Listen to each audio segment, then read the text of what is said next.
Are you a new wife? Or are you someone who's recently engaged and you're about to upgrade to wifey? Or maybe you're just someone that's been married for a long time and you're still trying to figure out what it means to be a great wife. Well, this video is for you. Stick around.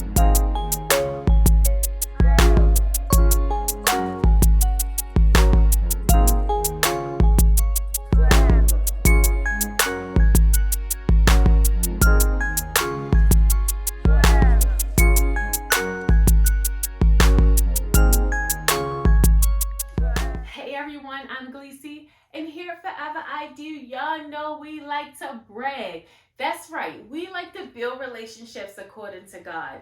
So today we're talking about how do we be a great wife? Like, what makes a great wife?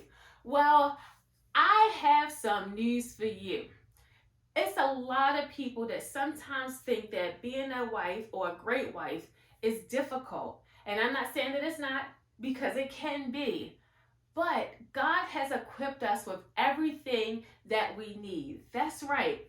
The tools or the way to be a great wife, the things that we should say and do, it's all right here. Everything that we need for life and godliness is in His Word. And everything that we need to be a great wife is in His Word. We just have to seek it out and find it. So, the first thing that you should do to be a great wife is to set the table. Not the dinner table, but you want to set the table for your family to be nourished, to be fed, mentally, spiritually, emotionally. In Proverbs 14:1, it says, "The wise woman builds up her house, but the foolish tears it down with her own hands." This is telling us that as a wife, it is our job to make sure that we're building up the people in our house, not just our physical house, but the people in our house. The next thing that you can do to be a great wife is to set the temperature. Yes, you want to set the temperature in your home, a home that is full of love, a home that's full of joy, a home that's warm and friendly. When your family walks in the door, you want a home that makes them feel like they belong there. In Proverbs 31, we've all heard about that Proverbs 31 woman. It says, "When she speaks, her words are wise, and she gives instructions with kindness. She carefully watches everything in her household and suffers nothing from laziness." I absolutely love this scripture. One of the biggest things, or my biggest takeaways, is talking about the kindness part. Like, the mom gives instructions and she is wise, and she also does it with kindness. That is something that I really have been working on the last few months, trying to make sure that the words that I speak are kind and that they're coming from a good place, especially in the mornings. Like, it can be total chaos in our house because my husband is getting out the house and I'm trying to get the kids ready because I have to be to work by a certain time. We're getting lunches ready, breakfast ready. It can be total chaos. And sometimes my kids just aren't feeling it. Like, they don't want to do what they need to do for us to get out the house.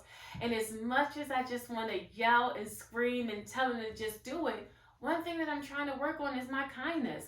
Because if I have those moments in the morning with my kids where I'm yelling and screaming, that can walk with them the rest of the day. If I told them that they didn't do something the correct way, or that can haunt them the rest of the day. So in the morning, I truly try to create an environment or a temperature in the house that is warm, that is patient, because I want them to go throughout the day with positive vibes and positive thoughts, and not, "Oh my goodness, my mom yelled at me," or "My wife was mean to me and she didn't make my lunch," or "She didn't do this." I don't want my family walking out the house with that being their last memory of their home. I want them to go out into the world with all of the love and joy that I sent them out the house with. And the last thing that we can talk about, or that we can do to be great wives, probably one of the most controversial scriptures, because it's talking about submission. Yep, that's what I'm talking about. Ephesians chapter 5, verse 22. For wives, this means submit to your husbands as to the Lord. Okay, so when I first heard this scripture, I was just like, submit, submit, submit. That's all we always talking about. Submit to your husband. But it took me to have a change of heart when I really understood what this scripture was saying. God gives our husbands the vision because our husbands are godly men that hear from God. So God downloads the vision into our husband, and in turn, He gives us the vision. It is our job to support the vision by submitting to it. In turn, when you support the vision, you are submitting not only to your husband, but you're also submitting to God because God's word tells us this is what we're supposed to do. We're submitting to our husbands by submitting to the vision that was given to him by God. All right? I just want to encourage you guys today. No matter where you are, no matter what has happened, you can and you will be a great wife because God's word tells us that you can. All you have to do is follow the words that He has already spoken over us. He has said that we can be great women, great wives, great moms. He said it in His word. We just have to start living it out. We have to know what it says, hide it in our heart, and live it out. All right? Thank you so much for joining us. If you haven't already, hit the like button. If you want to hear more from us, hit the subscribe button. Thank you for joining us. Oh, if you know a mom that needs some encouragement, a wife that needs some encouragement, you have a friend that's newly engaged, send this video. Help them along their way in their journey to greatness, all right? I'll see you guys in our next video.